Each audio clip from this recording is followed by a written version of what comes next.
अस्सलाम वालेकुम दोस्तों सबसे पहले आप सब दोस्तों को ईद उल फितर की खुशियाँ बहुत बहुत मुबारक हों। इसके बाद इब्लिस ड्रामा चूँकि दोस्तों अपने इख्तिताम को पहुँच ही चुका।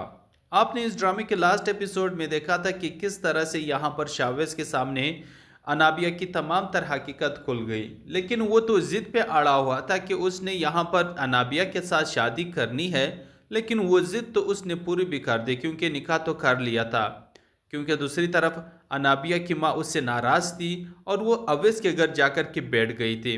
तो इसीलिए वो अपनी मामा के पास अपने फूफो के घर पहुंच जाती है। वहां जाकर के रोना धोना शुरू कर देती है कि मुझे बहुत ही ज़्यादा एहसास हो रहा है, अफसोस हो रहा है, बुरा लग रहा है कि आप मेरे से नाराज़ हैं। वो सिर्फ़ और सिर्फ अपनी माँ को इसलिए राज़ी करवाना चाह रही थी ताकि किसी बहाने के ज़रिए वो वापस अपने घर उसे लेकर चले जाए। और फिर वहाँ पर क्योंकि उसकी निकाह का तकरीब भी तैयार था, क्योंकि बग़ैर माँ के उसकी शादी हो नहीं सकती थी, निकाह नहीं हो सकता था। तो इसीलिए रोना-धोना करके यहाँ पर अपनी माँ को घर ले आता है।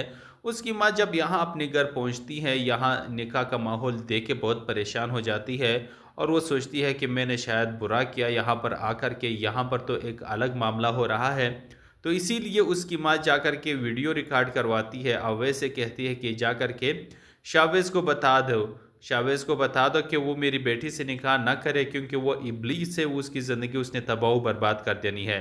उसकी इतनी अच्छी प्यारी और नेक सिरत बीवी उसे मिली है मरियम, लेकिन वो उसकी कदर करे वरना उसकी ज़िंदगी तबाह बर्बाद हो जाएगी। अब यहाँ पर आप देखेंगे कि अवैस उसके पास पहुँच जाता है, उसे मना कर देता है लेकिन वो नहीं मानता। फिर जब समरीन आंटी की बातें उसे वीडियो की ज़रूरत में जब उसे दिखा देते हैं तो फिर यहाँ पर शावेज़ मान जाता है और फिर जाकर के वो अपनी ही बीवी अनाबिया को तलाक दे देता है। तलाक देने के बाद यहाँ पर अनाबिया पागल हो जाती है।